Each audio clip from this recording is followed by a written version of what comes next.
Yo, what's going on, guys? KrispyFlakes here. So, free agency was pretty damn crazy this year. I mean, it seemed like the whole just NBA superstar base just shifted teams, went somewhere else, shifted conferences, all this crazy bitch-ass stuff here, man. So, with that being said, now that it's definitely pretty much done with, the only exception, of course, if you want to talk about off-season, is, Chris Paul obviously might get traded away from the OKC Thunder, although now I'm hearing that he might actually stay on the team.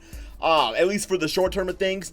But there's still some guys out there that are not really going to go out and be stars for any teams, but still free agents that could give teams really that edge as they go into the playoffs, to try to get some veteran leadership out there, just some additional depth to their team. Because, of course, man, I know like a prime example is Anthony Davis. Anthony Davis is the guy that I think he's only been as far as the first round of the playoffs, so we don't really know what his fatigue is going to be like when it comes playoff time. So it might be smart for the Lakers to go out there and just try to get some more depth for this team so they got solid rotations for the entire duration of the NBA season if injuries happen, of course, going into a deep playoff run, man. So this article, we have landing spots for every top remaining NBA free agent. Basically, we're going to see which teams are listed. I'm going to tell you guys if I think it's a good fit or a bad fit, and if it's a bad fit, I'm definitely going to say, what team I think that player should actually go to. So if you guys do me a quick favor, and please drop a like on this video, and as always, check out the second channel, Extra Crispy. Thank you all so much for that. All right, here we go. So, first one we have is Vince Carter. Vince Carter's like 42, wants to play one more season. He's definitely going to have his little send-off where I'm sure before every single game, there's going to be tributes and players wanting to do jersey swaps like they did with D-Wade and stuff like that, man. So they have him going to the Washington Wizards, which is fine. I'm sure there's going to be opportunity to play there, which is great. But come on, man, if he's doing one more season, unless he wants to go and ring chase, which he just kind of doesn't, because if that's the case, man, it's like, you join the Lakers or the Clippers or the Golden State Warriors, a team like that. But no, man, I think Vince Carter at this point should just go to the Toronto Raptors. It would be extremely fun for everybody. I do think there would be opportunities to play out there. Of course, they lost Kawhi Leonard and Danny Green. Yes, they did replace those players with some other guys. But regardless, there would be room on that team, I think, for Vince Carter to get 10, 15 minutes a game. And, of course, it's just the place where it all started for him. So I think the Toronto Raptors is the team I would love to see Vince Carter go to. Next up, we have Iman Shumpert going Milwaukee Bucks. I don't really think this one makes a total sense, just because the team already just got Kyle Korver. I believe they signed J.R. Smith. Correct me if I'm wrong on that. It just seems like they got Wesley Matthews. The guard depth of that team is definitely pretty solid already. So, I mean, Iman Shumpert, he would kind of go on that team. Wouldn't really have a lot of opportunities. As far as a team I think he'd be a good fit on, I mean, I don't know, guys. Let's see if there's any teams listed on. They said teams like the Clippers or Lakers would have already pretty good guard rotation out there and everything too, man. I don't know. I'm not really a big fan of Iman Shumpert. Like, I could see him just not really finding an NBA team right away, but just being somebody that's out there, just in case there's some injuries early on. Because we all know at some point in the NBA season, some either role player or star shooting guard is getting injured, and a guy like Iman Shumpert would be a great fit. So I don't think he's needed right now, but I do think he'll end up on an NBA team, sometime during the NBA season just because of injuries and all that stuff. Next up, we have Jeremy Lin going to the Portland Trailblazers. I actually think this is a fantastic fit. Right now, of course, the starting point guard is superstar Damian Lillard. And then for their backup guy, they have, I think his name is Anfernee Simons. I think I would say his name. And that guy has great potential. He really does. Now, the Portland Trailblazers, they're always going to be a team that's going to be trying to make a deep run in the playoffs. So we don't really know how ready Anfernee Simons is going to be early on. If he's going to have some early struggles. I do think he ultimately ends up becoming a really good combo guard here in the NBA. But it's nice just to get that third string, maybe even backup point guard in Jeremy Lin, just to give yourself a little consistency out there, when the going goes tough. Damian Lillard gets in some foul trouble. All of a sudden, you're in a really big-time game. Maybe you trust a Jeremy Lin at that point over to Anfernee Simmons. One of the two, man. I don't know. I know of the player. I just always forgot to say his last name. So, yeah, Jeremy Lin, I think that would be a pretty damn good fit just as a second or third string point guard. Just to have him, Next up, we have Thabo Sefolosha of the Houston Rockets.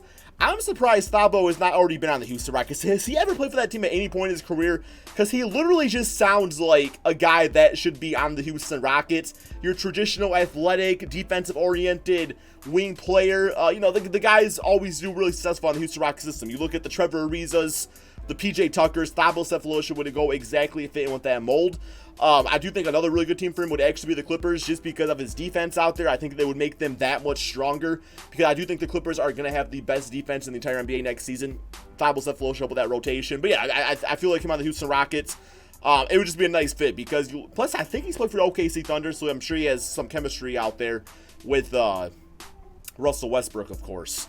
All right, next up we have other notable names, Carmelo Anthony. So I feel like if Melo's not been picked up now, I don't think it's happening, man. I feel like there's a good chance we have seen the last of Carmelo Anthony, and it's not because he's not skillful. It's not because he can't go out there and still put up some numbers. It's just there's no fit in the NBA that makes complete sense for both sides. You know, you got contenders out there that would love Melo in a limited rotation. He doesn't want that. So, yeah, I'm sure there's teams out there like, we'll name a few, like the Charlotte Hornets, the Washington Wizards, even the New York Knicks, that teams that are not going to be really good that might want to sell some tickets. You go out there and get Carmelo Anthony, but Carmelo Anthony doesn't really want that role either. Like, yes, he wants to start, but he wants to start and contend. And at this point, Melo is not a player that can do both. You got to pick one or the other, and if you're not willing to sacrifice either the minutes or the role or the success, then you're done in the NBA, Melo. I'm sorry to say to you, man. In public service announcement, you know, it's just how it is. It sucks to see a player of his caliber end his career on this note, but not everybody gets the Kobe Bryant ending. Not every player gets that. And, yeah, I hope Melo goes out there and figures something out, but I just don't know what it is yet. They got best fit for the Los Angeles Lakers, of course. All right, we got Dwight Howard, best fit Portland Trailblazers. I don't think the Portland Trailblazers make very much sense, because they already got Nurkic on the team. Yes, he's going to take some time to come back from injury, but they also just recently got Hassan Whiteside. They got Zach Collins, who can play backup center. I mean, I actually think he was more of a backup center than he was power forward. Play both positions. But yeah, Dwight Howard, definitely don't see him right there. I honestly think the best fit for Dwight Howard, please don't roast me on this if you are a fan of this team, but I think it's the Boston Celtics. I legitimately think the Boston Celtics would be a pristine choice for Dwight Howard to go to.